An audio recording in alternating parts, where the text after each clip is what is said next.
Good evening, everyone. A warm welcome to you.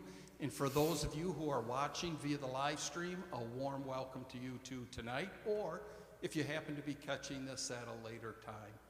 We're pretty excited about having Jean with us. She comes from Pine Rush. She has a lot of years in training and helping people sort through a lot of different issues. So I'm going to invite Jean up in just a second, but before we do so, a word of prayer, all right? Lord, thanks for this time together. Thank you that you have given us resources to deal with a lot of stress and anxiety and worry that often happens.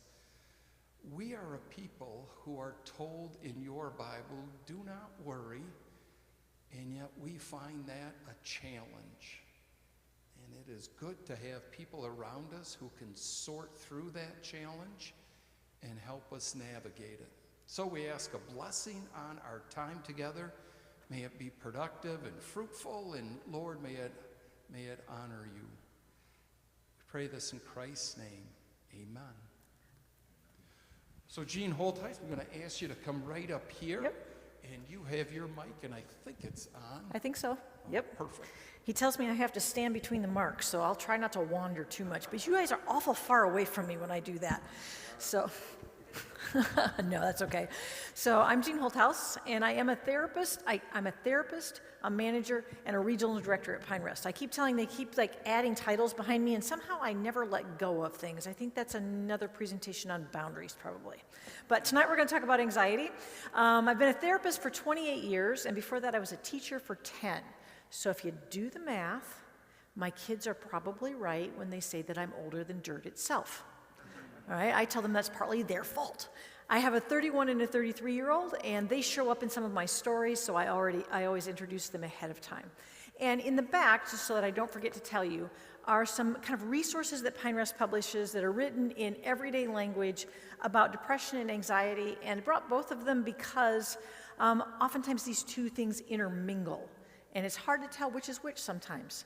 So these are things that you can use for your references. If you need more of them, let Pastor know. We can get more of these because they're free to the community to use in whatever way works best. We want to help educate others. And that's actually part of why I like getting to do this part of my job. I like to be able to proactively equip people with resources so that they are able to kind of deal with things ahead of time. I think about my car. You can either do preventative maintenance, where you go and you get the oil changed regularly, or you can wait until it is dead along the side of the road and you have to get it towed. Either way, it's going to cost you something, right? But preventative maintenance, you at least get to do a little bit on your own time frame. And this is a part of your church assistance program, which is something that is a benefit that you have by being a part of this church. We do presentations. You also have access through that to counseling sessions and to just being able to call someone up and say, hey, I have a question about something. And we want to make sure that we have those resources available to you proactively. And I'll reference it again at the end, but I want to make sure I didn't forget to say anything. So we're going to start off by talking about worry and anxiety and some of the differences. Maybe, maybe not. Hopefully the little clicker moves. It moved earlier. Come on, clicker. Technology, we love technology, right? We'll see how many buttons I can make work to make it go someplace. Should be the bottom button. Yeah, the bottom button doesn't like me either.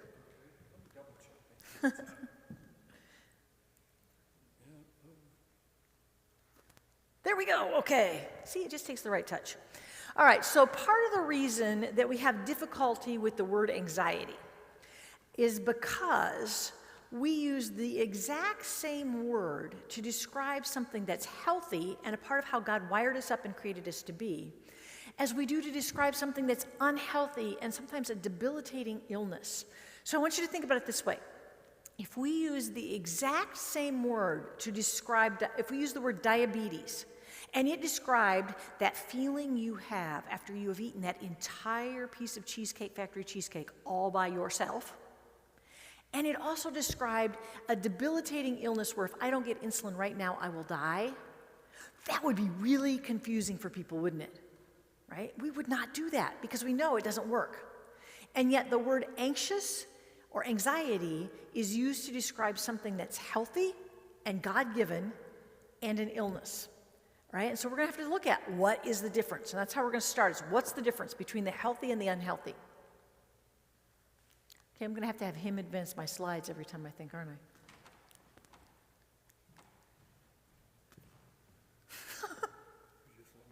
I? Oh, wait a minute, it went, so we're good. All right, so healthy anxiety is that feeling you get, and he took my clicker, so I'm going to miss all my things all on the side. It's that feeling you get when a car veers into your lane of traffic. Okay? It's a healthy thing. It's your body setting off your fight, flight, freeze mechanism, and that is God-wired. If you have the ability to bring in the rest of the points on that slide, there's like 5 of them, I think. So what happens when we do that is it's a reaction to an external event, right? So the car has veered into my lane of traffic, external event. And what happens when that happens is my fight, flight, freeze mechanism is triggered. And what happens when that happens is this front part of my brain right here, the part of my brain that thinks through the consequences of decisions in real time, that's the part of our brain that we want to drive the bus the vast majority of the time, because it's thinking about the consequences before it acts. But if the car is in my lane, I need that part of that part of my brain to not be driving the bus. Because if I have to think about, should I veer to the right, should I veer to the left, or should I slam on the brakes, and the consequences of all those decisions before I act, I am most likely going to be dead before I decide, right? So that part of our brain, when our fight, flight, freeze kicks in, goes offline. And instead, our limbic system, which sits in the back above our brainstem, starts to run the bus. And that part of our brain increases our heart rate. It makes our breathing shallow. It makes our muscles, especially those what we call quick twitch muscles, the ones that need to react really fast, really tense and on edge, waiting for what's going to happen next. It makes our startle response heightened. And it makes us act instinctually. Okay? When that happens, we react without thinking first, which is why if the car veers into my lane of traffic, I'm going to make some sort of decision, right? And I'm going to make that decision, and then when the car's passed and I'm safely off to the side of the road, I'll slam on the brakes, and I'll have this feeling. I'll be all jittery, and I'll call my friend, and I'll say, "You'll never guess what happened," right? And I'll talk about it, and in about 20 minutes, that feeling will dissipate. Because the thing about healthy anxiety is that it leaves when the threat leaves. Now, I want you to think about COVID. COVID created for all of us healthy anxiety because there was this external threat, right, that could kill us. 2 years later, it's still here, right? So some of us have been living with fight, flight, freeze, running the ship for 2 years now, and our brains are struggling with how to do that ongoingly. Because it's supposed to be the car's in my lane of traffic and it leaves. Or, the bear's coming to eat me, right? It's not supposed to be 2 years long. So that's created some problems for people. So that's healthy anxiety. I'm going to click to the next screen. All right, questions about healthy anxiety before we go on to the next piece? And I will warn you, it will be really boring if you all look at me and don't ask questions. I should warn you, I taught junior high math and science. I can stand still and be quiet for a really long time. So, any questions? Okay, so what comes next is what I describe as the worry zone. And the worry zone is different than healthy anxiety. And the worry zone is what Paul is talking about in the scriptures when he says, "Do not be anxious for anything, but in everything, with prayer and supplication, present your requests to God." Right?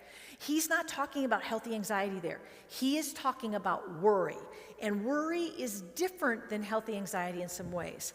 Worry is when you persistently think about a problem, okay? And you think about what could or might happen about a problem that hasn't happened yet. Okay? So worry is different than anxiety. There's a couple more in terms of it's not a reaction to an external threat. It's internally driven, okay? And it's a focus on what might, what could, what ought happen. But it does if we do images of your brain when you're worrying, your brain reacts exactly the same to worry as it does in healthy anxiety. So your brain, that prefrontal cortex that thinks about things makes decisions, goes offline, and fight, flight, freeze is running the show. Exactly the same reactions, okay? And this is what happens when you live in fight, flight, freeze for an extended period of time. And I want you to think about the last 2 years of your life. And I know that's probably a little hard to see on there. And if any of these things have happened in your life in the last 2 years, okay? Physically, our bodies are impacted. Our concentration's impacted, our sex drive is impacted, our pain is impacted, heart disease, weight problems, skin conditions, compulsive behaviors, digestive issues, autoimmune diseases, racing thoughts, worry and anxiety, sleep problems, feeling overwhelmed or unmotivated, depression or mood swings, anger, irritability, and restlessness, and that's just a few. Primary care physicians say that around 95% of the things that people come into their office for are either caused by or made worse by persistent worry and anxiety. Okay, so when you live in fight, flight, freeze, your body begins to break down. So that's what happens to you physiologically. And then if we go to the next slide, cognitively, when you are in fight, flight, freeze, so when you're living with stress, you begin to have difficulty with your concentration. It's hard. You find yourself reading a paragraph and you flip back and you're reading the same paragraph and you can't remember what you read, right? Or, I don't remember, did I do this or did I not do this? Your judgment becomes impaired because remember that part of your brain that thinks through the consequences is not running the bus. Instead, the instinctual part of your brain that is all about self-preservation and what's going to keep me alive is running the bus. And it makes good decisions in the short term. It does not make very good long-term decisions, which is why a lot of us have gained weight in COVID, right? Because in the moment, that seems like a good thing to do. But in the long term, maybe not so much so, right? We also become very linear, self-protective, and black and white. Now, I want you to think about our news in the last 2 years, right? In our society in the last 2 years. Something is right or wrong, it's good or it's bad. We have had a lot of trouble with gray. We're not that good at it to start with, but living in fight, flight, freeze has made it way more difficult for us, right? And we're all about us as a society. What helps me be okay? It's been hard to think about the other guy, hasn't it? We also struggle with intrusive thoughts. So, you're sitting down to fold the laundry, and all of a sudden you find yourself thinking, oh, did I remember to wipe that cart down at the grocery store or not? Oh, I don't know, right? You have these thoughts that creep in about what ought happen. And we have difficulty with multitasking. And people laugh at me about this one, but we are not good multitaskers to begin with, okay? We'd like to think we are. But all of the research says that you will get more done and you will do it better if you do one thing at a time. And that's when you're not dealing with anxiety or worry. When you're dealing with anxiety and worry and your body's in fight, flight, freeze, you get even worse at multitasking and you begin to drop the details, right? I'm the person that I'm kind of proud of myself that I can carry the list in my head and I can get it all done. And when I am stressed and worried and anxious, some of those things on the list seem to vanish. And I go, I'm like, past it, and I should have remembered to do that, right? And there's one more on there. And the last thing is, if you're living in that place for long enough, you can begin to do what's called dissociation. Big clinical term. Basically what that means is that the way God wired your body up kind of kicks in. I think about this, dissociation can be described as kind of walking alongside yourself. And you kind of feel disconnected from yourself. And one way to think about that is it's kind of like the circuit breaker in your house. So my house has a circuit breaker in it so that if I decide for some strange reason that I want to plug the curling iron, the blow dryer, and my vacuum cleaner into the same outlet and turn them all on at the same time, the circuit breaker flips, right? Why does it flip? Overload, right? If it doesn't flip, what's going to happen? Fire, right? We burn the house down, right? God wired our brains in exactly that same way so that if emotionally we hit overload, the the system shuts down emotionally, right? You see that in people just after someone has died. They're there, but they're emotionally disconnected, right? And sometime later, the emotion kicks in. We call it shock, but it's also a form of dissociation. They are kind of watching themselves or walking alongside themselves, oftentimes doing things. And that can be scary when it happens, but it's important to recognize, oh, that's a sign that the system is saying overload, overload, overload, right? And God graciously wired us up to self-protect in that place. Okay, so there are also some behavioral changes. You can begin to pace more than you normally would pace, or you begin to avoid. I was talking to Pastor earlier, my daughter is immunocompromised, and so, she went into her house for COVID because she was supposed to, and it's been easy to just not come back out, right? She's avoiding the stressors. You can also become restless, where it's not that you're pacing around, but you just can't settle. You're just, kind of wired up inside. We become very blaming. Again, I want you to think about our society. We have become very blaming. We want this thing to be somebody's fault. And depending upon who you are, depends on whose fault you want it to be, right? But we all have somebody we want to blame for being in this situation. We also become hypervigilant, which just means you're on edge and waiting for the next bad thing to happen, right? And then we're more prone to violent behavior, which doesn't necessarily mean you're punching walls. But it does mean that you're more prone to be kind of edgy. The person cuts you off in traffic and you're more inclined to tailgate for a while. Or instead of laying the paper on the desk, you're more inclined to maybe toss it. Or instead of shutting the door, maybe slam the door.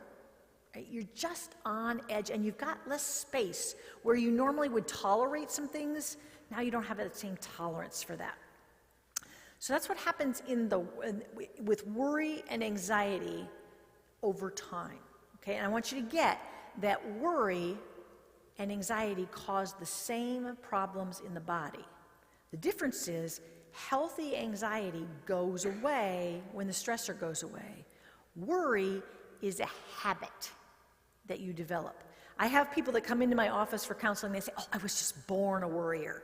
And I'll say, really? I want you to find an infant for me that worries. Or even a toddler. Little toddlers don't worry. We learn to worry over time. And that's why Paul warns us, that's why Scripture warns us against that, because it doesn't ever stop. It's like this incessant loop in our head of all the coulda, shoulda, oughtas, or might, could things, right? And it just keeps churning, and it keeps our body stuck in fight, flight, freeze. And it has detrimental effects for us, okay? And then beyond that, so we've got healthy anxiety, we've got the worry zone. And then for a group of people, their bodies go beyond that, and they develop what are called anxiety disorders, okay? And in order for it to be called a disorder, if you want to go to the next slide, a disorder means that it has to be diagnosable as an illness that negatively impacts your thoughts, your feelings, your behaviors, your ability to work, your ability to carry out your daily activities, and your ability to engage in healthy relationships. So I want you to think about another illness. Let's talk about the flu. If you have the flu, it affects how you think, doesn't it? It affects how you feel. It affects your behaviors. It affects your ability to work. It affects your ability to carry out your daily activities. And it affects your ability to engage in healthy relationships, right? All of those. An anxiety disorder is no different than that, okay? So the next screen shows a picture that was actually developed by someone. This was a picture drawn by someone who struggles with panic disorder. So it's not meant to be derogatory in any way.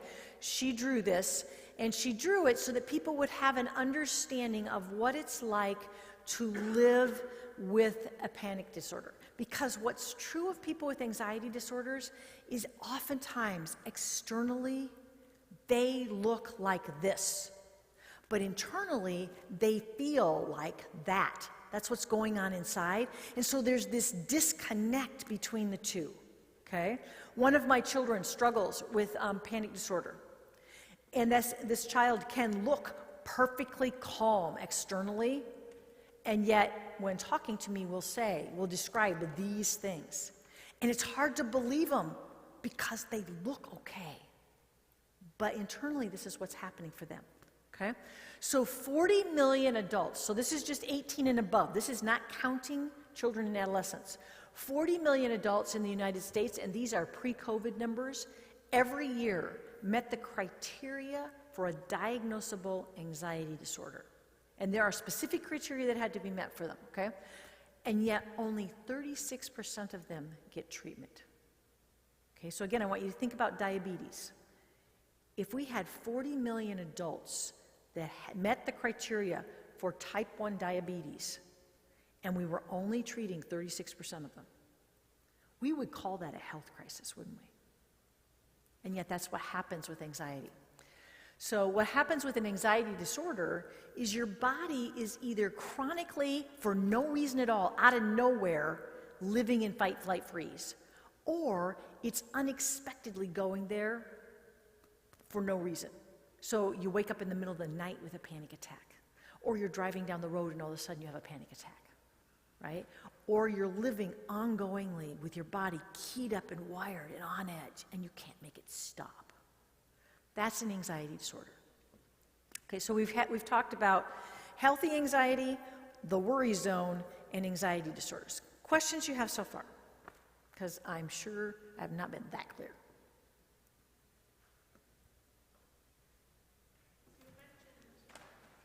I heard somebody. You mentioned panic disorder. What other anxiety disorders are common? Sure. There's what's called a generalized anxiety disorder, which is that just chronically living in that place and you can't make it stop. There are also what we call phobias, where you experience intense anxiety in relationship to one thing, but it's not something that normal people would be phobic of. So like, we all have a natural fear of snakes, right? Imagine having that level of fear, like the fear that you have when you see a rattlesnake about getting on an airplane, right? So that's a phobia. There are some people that have what we call obsessive compulsive disorder, which is this drive that makes them have to engage in certain rituals in order to manage the anxiety internally that they feel about whatever will happen if they don't do that in their mind. PTSD is an anxiety disorder by nature as well. I'm trying to think of what I have left out. I'm sure there is something, but those are the major ones. So, yeah, thank you. That's a good question. What else? Other people had their hands up.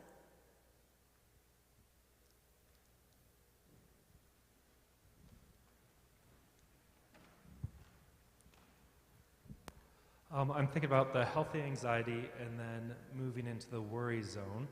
And I imagine if someone had a child who almost drowned in a pool, if they were around water with kids, they'd be in the worry zone. Yep. Can an instance like that then push them into the worry zone in many other things that aren't specified? Like I think of COVID, worried about catching COVID, a family member gets really ill. Is that the kind of thing that can then trigger the worry zone for things totally unrelated? Oftentimes, yeah, it does. Because it's a habit, and so it spreads. Not always, but for a lot of people it does, yeah. Other questions?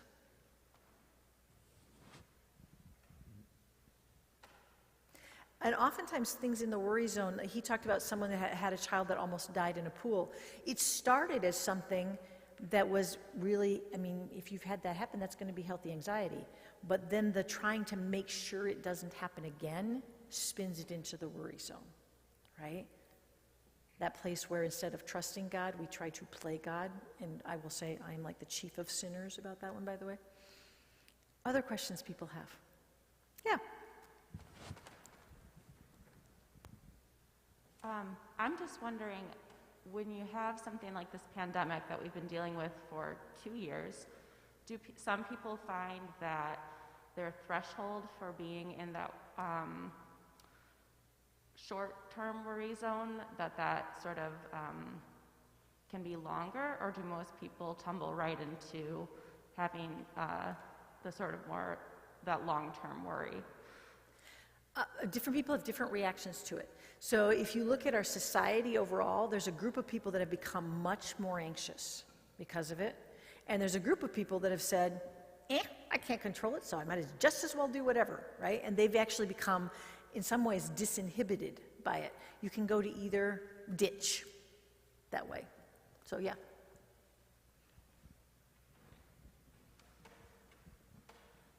Is it common for someone with a diagnosed anxiety disorder who spends several years in therapy and finds themselves to be graduated, and then the pandemic hits and things take a huge spiral? Yep. And you want to convince her it's time to go back, but there's no going back. Yeah, it's got to be their idea. Right? But, yeah. Everything has to be their idea. What type of strategy, hypothetically speaking, of course, might one parent introduce? So I think it can be helpful to talk about it in terms of being circular. It's like what you learn to do when you're the level at which you could, like for instance, the skill that you had to get yourself dressed when you were 3 was good for when you were 3. But hopefully you have more skill at that and need to use different skills that go with that when you're an adult and you need to, like, you know, coordinate the accessories and all the things like that. So she developed, or whoever this is, developed a preliminary set of skills to deal with a base level of anxiety. And then we stacked on it. And she's got those base skills yet, but the stressor she's dealing with is up here. So those skills may not be enough, and she may need something to bridge to get there and may need help learning how to do that. It doesn't mean that the original wasn't done well, but that we're in a different situation now. And we're going to look at some of the other things, other ways you might talk about that as well, but that's one way to think about that. I always talk, I actually don't tell people they graduated. I certainly didn't tell her that. Well, I know, but as a therapist, I don't tell people they've graduated. I say, I'll see you again, because most of the time things are cyclical. And we have to reprocess them at deeper levels. It's like peeling an onion is how I talk to clients about it. You've done the first layer, you may have another layer to do. And maybe you'll do that layer and you won't need me, or maybe you will. So, but it does have to be people's idea to go back. It's seen more as a failure. Yeah, and that's unfortunate And because now it's not. she's having anxiety about having to go back. Yeah. Hopefully, if she chooses to go back, somebody can help her understand that's not failure. That's just learning the next step in the process. So, yeah. Other questions? Okay, so let's talk about the different factors that influence worry and anxiety, because we like simple answers, okay? So, as Christians, we want to think if you pray hard enough and you do all the do's and you don't do the don'ts, things are going to come out fine, right? If you go to a doctor wants to give you a pill to make it better, right? We like simple solutions, but God didn't create us for simple solutions. So when we think about assessing someone around worry, anxiety, or the factors that can contribute to worry, anxiety, we think about bio, psycho, social, spiritual. And we're going to talk about each one of those a little bit. So biologically, we all have wiring. Okay, I tell my children they can blame me for all of the mental health problems in their world because genetically, if you look back in my lineage, oh my goodness. And all they have to do is look at me, and they got some of them, right? And if you look back, I can trace for like 3 generations mental health issues in my family back. Now, does that mean my children are destined to develop a mental disorder? No. But it means that genetically they come loaded or predisposed for some of that. So for some of us living under the stress of the pandemic, when you stress the body, it quits producing some of the chemicals that you need in order to not feel anxious and in order to not feel depressed. Chemicals like serotonin, which is a chemical that's produced in the brain, because the body says, if we're in fight, flight, freeze, and we need to run away from the bear, we don't need that chemical, we need more adrenaline, right? And so it just stops production of certain things and starts production of other things. And over time, that creates a chemical imbalance in the brain, which is why I keep using the illustration of diabetes. Diabetes is a chemical imbalance in your body. It's not in your brain, it's in your pancreas, right? But it is a chemical imbalance. Anxiety disorders, if we put your brain into an MRI machine, your brain will react differently if you're anxious than if you're not. And people with anxiety disorders have different parts of their brain lighting up than people that don't have anxiety disorders. So when you stress the system and it decreases that production of those chemicals, sometimes, even when the stressor goes away, the brain can't rebalance itself. And it needs help getting rebalanced. The biology, the chemistry got off, right? Others of us, unfortunately, are aging. And I do not know why, but my body keeps thinking it's going to do that and doesn't ask me first. And as we age, our body's ability to keep itself emotionally regulated sometimes gets off. Because our bodies are breaking down. They are dying, one little piece at a time, right? And as they break down, some things just don't function as well. So age is one of those things that can contribute to anxiety. Particularly for women, postmenopausal women have more anxiety than they had premenopausal. I think that is personally unfair too, I will just tell you. The more illnesses you have, the more anxiety can be a part of that. Before I was a therapist, I was a dialysis social worker for a number of years. Dialysis is what people do when they have kidney failure. It cleans their blood out. And about the vast majority of the people that would go on to dialysis within a couple years would need to be on some sort of medication for mental health things, because when you stress the body in that sort of way, it causes it to not produce the chemicals it needs in other ways. So all of those things biologically can create a problem that requires you to do some things to fix it. But we didn't know that until the 1980s. So that's part of the reason there is so much stigma around mental health, is because prior to the 1980s, when we could put you in an MRI machine and watch your brain in real time while it was working, all we could do was take autopsies. We could take the brains of people that had died, and we knew they had certain problems in their world, like they had committed suicide or they were highly anxious individuals, and we compared them to the brains of people that had died that didn't have that problem. Well, the structures looked the same, right? Their brains structurally looked the same. It's the activity, the electrical activity that's different. And so the conclusion was, there's nothing wrong with them physically. It's all in their head, or it's spiritual, right? So that's part of why biology wasn't taken into consideration for a long time. There are also psychological factors that contribute to whether or not you will have worry and anxiety.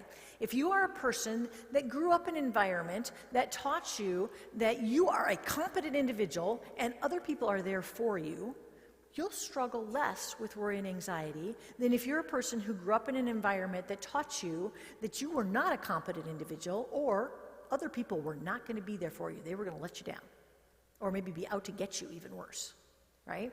So your beliefs about yourself and the world around you impact the amount of worry and anxiety you experience. And then there are social factors.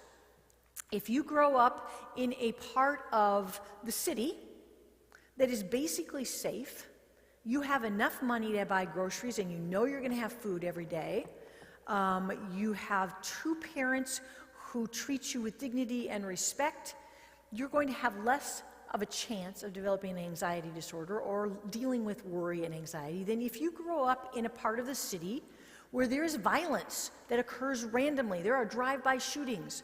Or you grow up with poverty and you don't know if there's going to be enough food or not.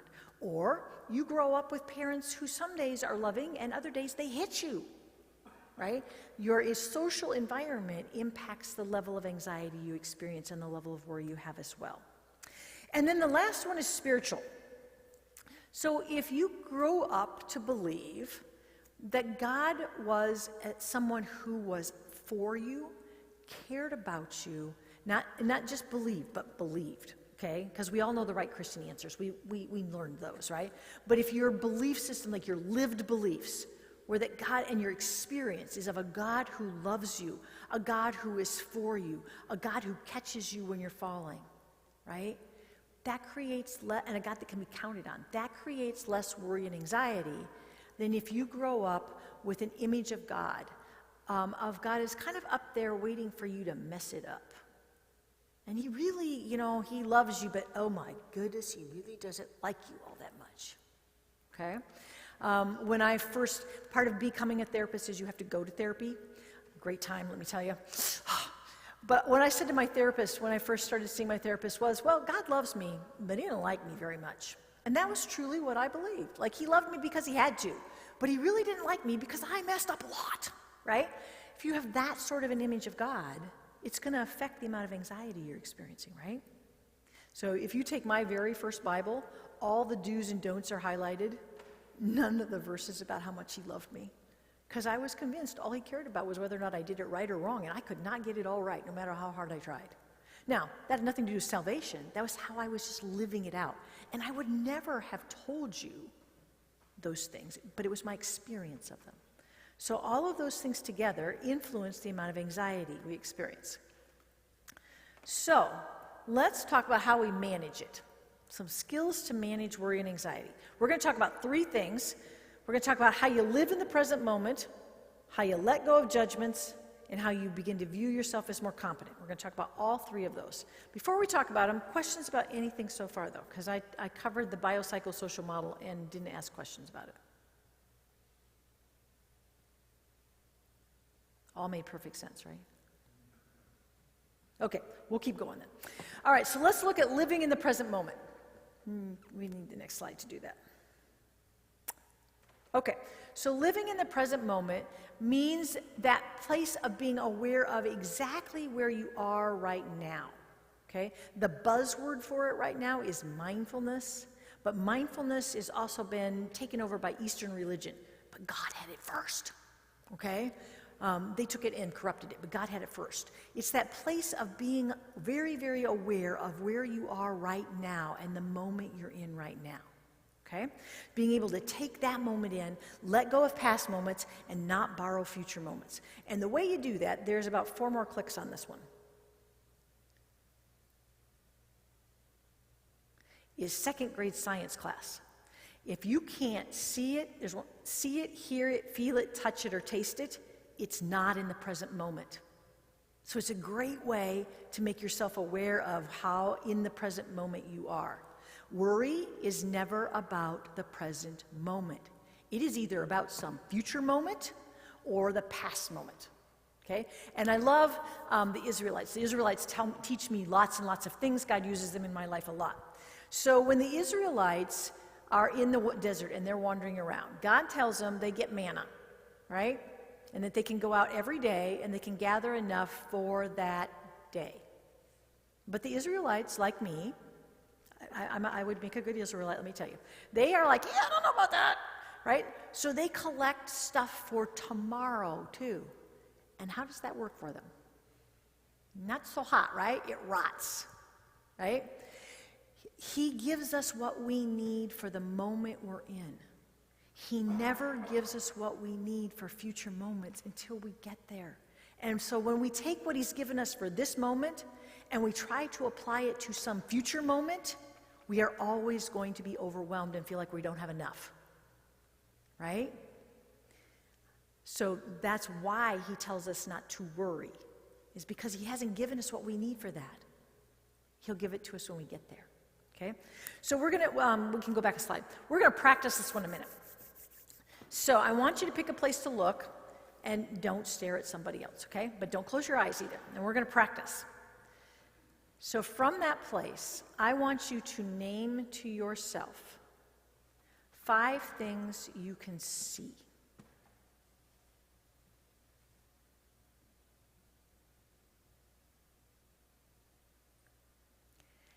And 4 things you can physically feel. It might be the feel of your foot on the floor, your arm on the arm of the chair. 4 things you can feel.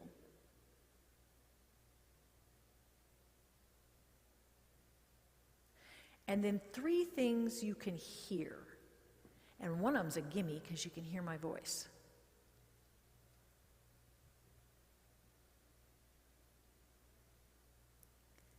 And now, without repeating and without changing where you're looking, 3 things you can see.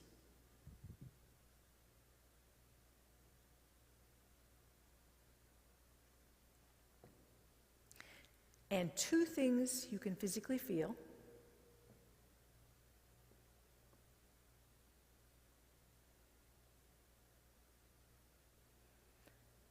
this one's harder, 2 things you can hear without repeating if you can.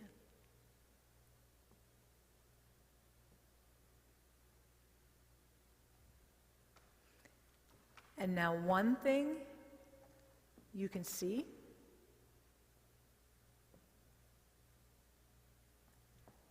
And 1 thing you can physically feel. And I want you to be aware of what happened for you as you did that. What did you experience? What happened?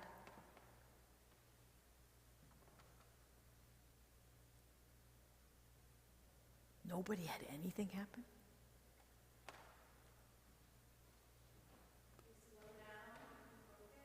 Yep, slow down, more focused. How many of you heard or felt things that you would have been unaware of otherwise? Right? Yeah. And other than maybe worrying about doing it wrong, which some people do in this exercise, how many of you found yourself worrying while doing it? Couple people? Okay. Usually, if you're not worried about doing it wrong, you can't, it's pretty hard to worry and actually be engaged in the activity at the same time. And you can do that anywhere. If we had more time, I would have done 5 of each, 4 of each, 3 of each, 2 of each, 1 of each. And then what I tell people when they're actually feeling anxiety is if you get to 1 of each and you're still anxious, change where you're looking and do it again. You can be sitting in a board meeting and doing it. You can be driving your car is a wonderful place to do it. Because most of us will drive, if we have someplace we drive routinely, we'll drive and we'll get there and we won't even remember the drive. Because we've spent the whole drive worrying about what we're going to do when we get there or what we should have been doing before we left home, right? And what we do is we allow the worry to rob us of the moment God's given us. And generally, the moment we're in is an okay moment. Generally, not always, but generally, or at least a bearable moment. So that's an example of living in the present moment, okay? Letting go of the future and the past and just being really right where you are. So the next one is letting go of judgment. And before we can talk about letting go of judgment, we got to figure out what it is, okay?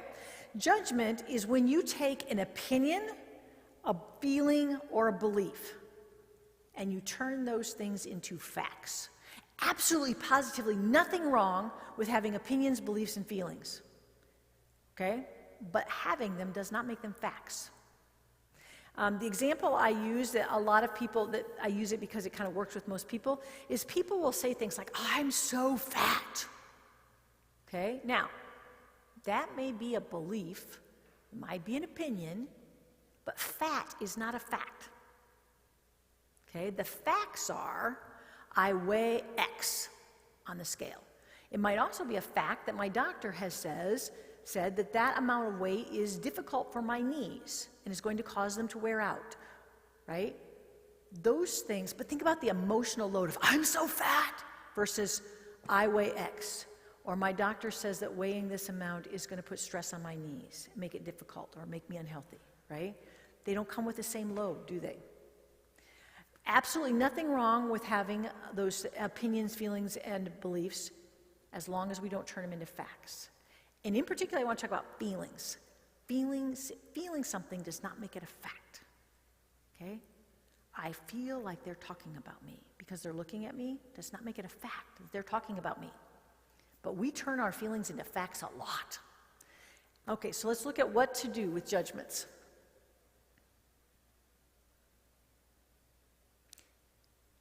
So in order to stop judging, first thing you have to do is identify that you're judging. So you kind of have to watch for it. How many times do I state a feeling, opinion, or belief as though it's a fact, right? They tell you to take a golf counter. I don't know what golf counters are because I don't golf, but I'm pretty sure it doesn't go high enough for the amount of judging I do. So I took a little an index card, and I hang it on my refrigerator, and I make a little slash mark on it every time I catch myself judging. And I just do it for a period of time, like just do it for an hour. Be aware for an hour of all the thoughts that go on in your head. And all the times you're like, oh my goodness, I can't believe they, or I should have, or I could have. That stuff is all judgment, right? It's not about facts. And then once you identify the judgment, you got to look for what are the facts? So that's the judgment. What are the facts? Okay? That house is so ugly. Well, that's a judgment. Okay? Fact, That house is purple. Fact, I don't like purple. Right? Way less emotional load. Okay? And then you got to let go of the judgment and just hold on to the facts. Which means that you have to not judge your judging. Because you can go, oh, I can't believe that I judged again, right? And then you're judging the fact you judged. And then it just spins on itself. Now that doesn't mean don't value your opinions, but it means label them as opinions, not as facts. In my opinion, and I use political parties to pick on this, and because political parties like to judge one another a lot, okay? So if you are a Democrat, there is a way that you believe governing should occur. And it is your belief about how that should happen. Absolutely, positively nothing wrong with that. If you are a Republican, you have a set of beliefs about how things should govern, right? They're different than Democrats. If the people that are Republican could own that this is their belief and not say, and they are wrong, which is an opinion, right? Judging it. Both parties could do that. If the Democrats could say, this is my belief, they have a different belief than I do. One of those is not necessarily right and the other one wrong. They are different. We would not have near as much political happening, right? And much of what happens on social media is people judging one another's opinions or stating opinions as facts. So, all right, so do value your opinions. And the last one is, do you view yourself as competent or incompetent? Now, if I ask you all that question, most of you would say, oh, I'm competent. But if we look at how you behave, we might not find that to be true. So if we go to the next slide. Because oftentimes, as adults, we believe that we should know how to do things without ever having to practice them. Now, we never would expect that of an infant that's learning to walk. We don't think that little kids should know how to walk without practicing, and we do not get mad at them when they fall down. But there is some magic place that happens where all of a sudden I'm supposed to know, and I should not need to learn before I know. And if I need to learn, then something is wrong with me. We also then, when we make mistakes equal failure. I should have known better. I should have done it right. I want you to pay attention. Do you have any of this stuff that happens for you? Or is it just me? Okay? And then what happens is, like, I should know without needing to practice. I should not make mistakes because that equals failure. Therefore, I must pretend to be perfect. But behind that, what's happening is I'm saying, and if you only knew me, you would not like me. You would not think I'm competent or capable. So what that says is, a lot of us, if you put yourself on that list anywhere, on some level, you don't really view yourself as competent. Okay? So the antidote to that, if you go to the next slide, is that competence equals not that you know everything, but that you know how to access the information and assistance that you need. I am competent to own a car, not because I know much about what to do under the hood. I can add windshield washer fluid, I can check the oil, and on a good day I might be able to jump start it, although I'd probably call my brother first, right? But I'm competent to own the car because I know how to call a mechanic. And I know how to call my brother if I need to jump start it, right? And I know how to know when it's making that funny noise. It's like, something's wrong, right? That makes me competent because I know how to access the information. We can see ourselves as competent if we can view mistakes as learning opportunities and know that that's how God thinks about us too. I love the image of, like, when you're a parent and you've got a little baby learning to walk, right? Every time they fall down, you're like, oh, come on, try again, right? Because what we know is they are going to learn to walk. That's how God is with us all the time. Because he knows exactly how many times we are going to fall down before we walk. So every time we fall down, he's like, oh, one more towards we're getting there, right? He's like that parent with the kiddo that's learning to walk. We oftentimes think of him as going, oh my goodness, I cannot believe you did that again. Right? He already knew we were going to do it again, and he knows how he's going to get us to that place where we're not doing it. That's how he thinks about us. So mistakes are opportunities to learn. My daughter, and I rat her out on purpose on this one, my daughter hated to make mistakes. She always wanted to get 100% on the spelling test, the pretest. And I would say to her, if you got 100% on the pretest, there was nothing to learn. You're in the wrong class if you can get 100% on the pretest. Well, God put us in the class where we're not going to get 100% of the pretest. So we get to learn, okay? And then the last part is to believe that God and I can handle whatever happens. So I don't have to know about it ahead of time because I've got this person alongside me who's got the answers, who's got the power, and together, he and I are going to handle what happens. So I don't have to anticipate and try to figure it out ahead of time. That can equal competence. So those are three things. So learning to live in the present moment, letting go of judgments, and working really hard to change your view of yourself, to see yourself as competent, not because you're perfect, but because you know how to access information, you know what to do with how to learn from mistakes, and you're living in that place of believing you and God can handle it. When you put those three things together, those are things that move you out of the worry zone. And if you have an anxiety disorder, they're actually the skills we work at teaching you to help you manage them. Okay, so whether it's worry or anxiety, they're helpful. So, what questions do you have about that?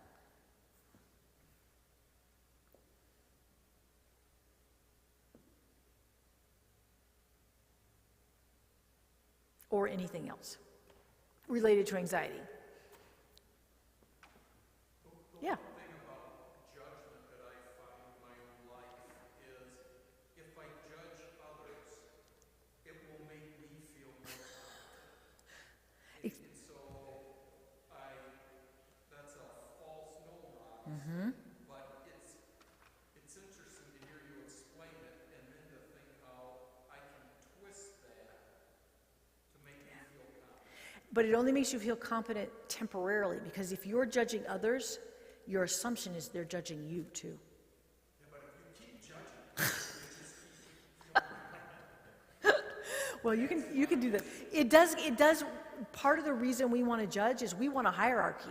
We want to know who's in and who's out, who's good and who's bad, and where we are on the list, right? And God says, nope, that's not going to work well for you. In fact, in the Garden of Eden, he said we were supposed to look at what brings life, not what's right and wrong, good and bad, right? He said he told us not to eat from the tree of the knowledge of good and evil, right and wrong, but we could eat from the tree of life up until we goofed it up, right? So we're supposed to be looking at what brings life. And if we look on that and we focus on that, what brings life in our life and what brings life to others, works way better. But the other is kind of more second nature to us. What other questions or comments?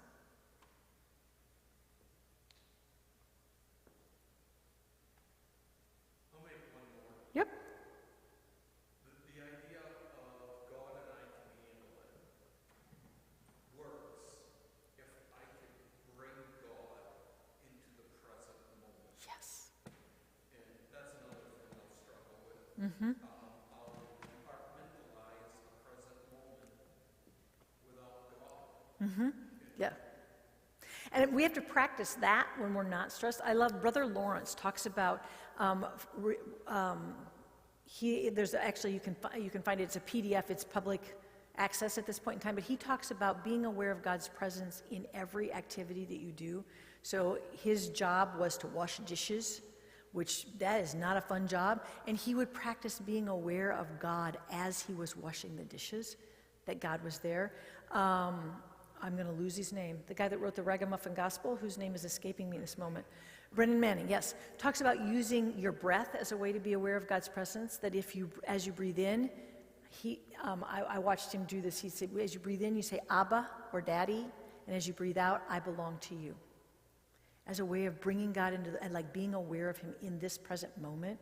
And that's one of those things we have to practice ongoingly, because we live functionally as though he's not here. We live functionally as though we're atheists, that he's out there somewhere. Like, we would never say that, by the way. But if we look at the way we live our lives, we are oftentimes functionally living as atheists, and I say that about me. okay?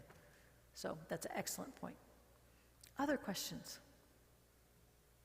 or comments?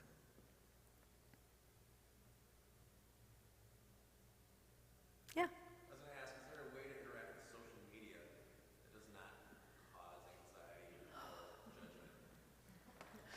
I think you have to be careful what you do and who you listen, so I personally limit the amount that you're doing, because we can spend hours scrolling on it.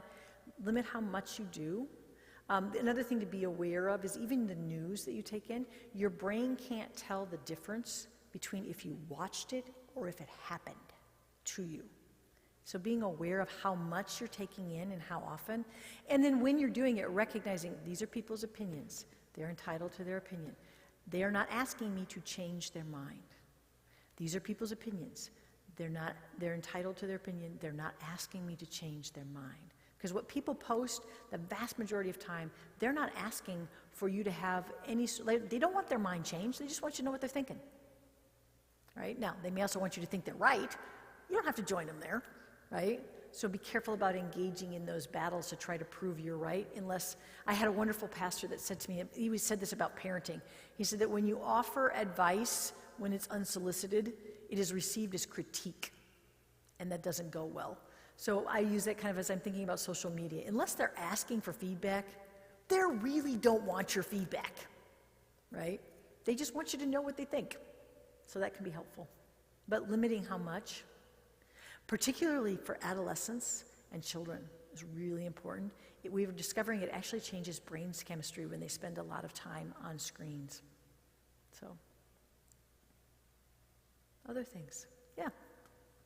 How do you apply the mistakes as a learning opportunity in the working world?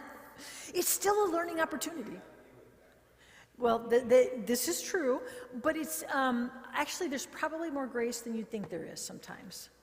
And whether or not the working environment you're working in believes it's that way, you can still view it that way. And even if that means that the mistake you made means you are returned to the workforce for employment elsewhere, you can still learn, right? And living in fear of the mistake actually makes you more prone to making mistakes, because you're like, and you're in that fight, flight, freeze place, and you can't think through the consequences of the decision as well.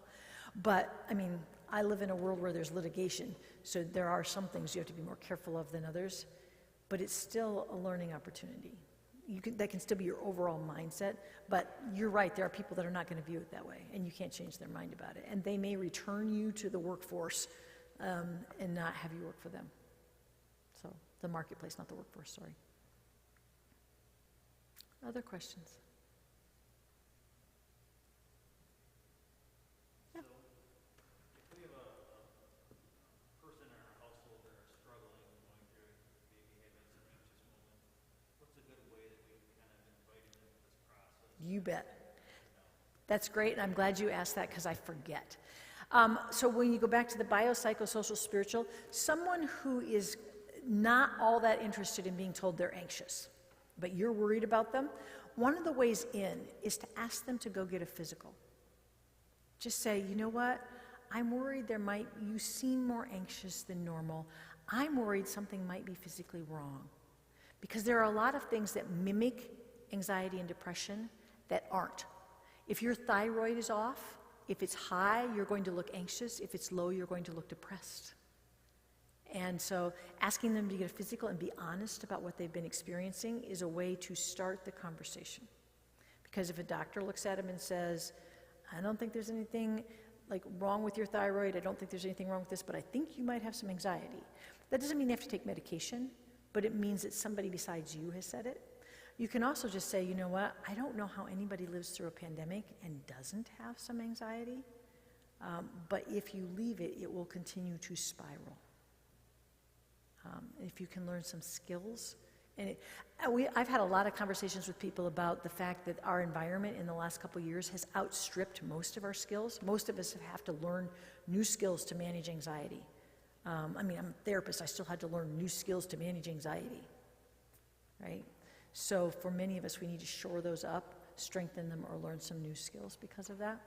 And therapy can be a great place. And even, this is part of where your CAP can be really helpful. I'm concerned, would you be willing to go to one counseling session? And I promise, if that counselor says they don't see a problem, I'll shut up. But you gotta be honest with them. And it's free to them.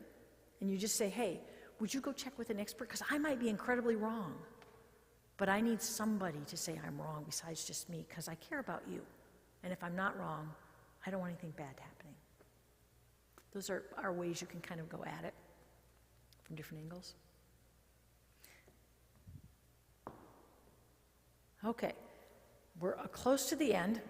So I hate presentations where people go to presentations for an hour, listen to somebody, go home and don't do anything different. Okay? So I want you to think about one new idea you had and one step you could take to implement that. Doesn't have to be huge. It might be, I'm going to pay attention to 5 things I can see, 5 things I can hear, 5 things I can feel once a day. Might be just that. Okay? And then commit to somebody you're going to tell that you're going to try this for 21 days. And you notice I didn't pick off this big thing, little thing, okay? Because change happens in little increments. And if you repeat the same thing for 21 days, it takes 21 days to begin to establish a new habit, okay? So one small thing, 21 days. Because if you just came and listened for an hour and you don't do anything different, you have some good information, but it probably won't change much. And I want this to be about changing, at least a little. Okay? So, thank you for your time.